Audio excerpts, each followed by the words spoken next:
Well, one of the things that I always tell young men and women who could be the same age as my kids, for example, that basically when they are entering into a relationship, and especially people who are in their 20s who might be getting into a situation where they've had a few relationships, a little bit of fun, and they want to get something a little bit more serious because they're looking at their future and thinking about their life and whether they're going to get married and so on, and they want to have kids and so on, right? Well, one of the things that happens is we get so wrapped up in the whole idea of being in love and loving the other person and what amazing things there are about them and everything else, right? But we actually forget the whole practical side of things, whereby we don't actually talk about things like, hey, maybe your partner doesn't want to have kids, whereas you do. Maybe you have a situation where they want to have a different kind of way of life in terms of how they work, right? Whereas it doesn't, which doesn't actually work with your idea of how life should be. Especially if you're in a kind of like situation where you are, I would say, getting into like serious dating. You might be in your mid-20s, mid-30s, whatever, right? You're still early part of your life where you're getting into a more serious relationships with a view to turning that into a long-term relationships.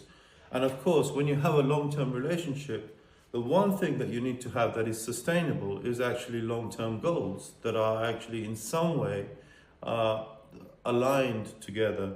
If you have goals that where literally, I mean, I'm not saying that there should not be difference in people. It's opposites attract. It's a beautiful thing, right?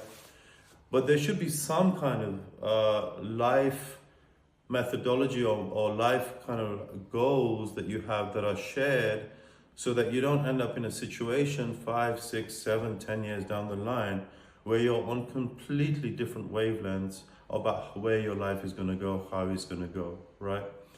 And one of the things that I've seen a lot is people who have had really long-term relationships, maybe from their childhood, and then they got married, and then, you know, it's not very often that those relationships last, but those that do, I mean, it's a beautiful thing, because they go their whole life with the same person.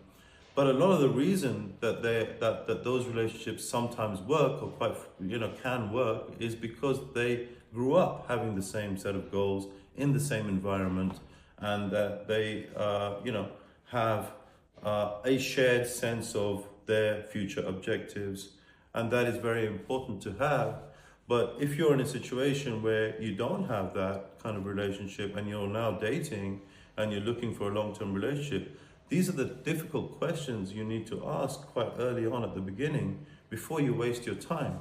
Because those who get to the age of, I don't know, 25, 28 and early 30s and so on, if they haven't asked those kind of questions, time is ticking, and the issue that you will have is that you cannot continue to keep jumping from one relationship to another, you know, without ever asking the difficult questions, because all you end up with is you end up at a certain age where you just haven't achieved anything that you wanted to achieve.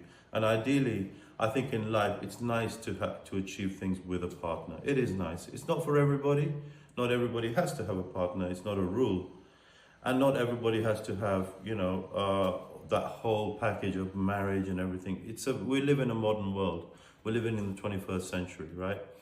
But even if you know, are looking for that kind of thing, then it's something that's very important to keep in mind, that you should ask the important questions right at the beginning.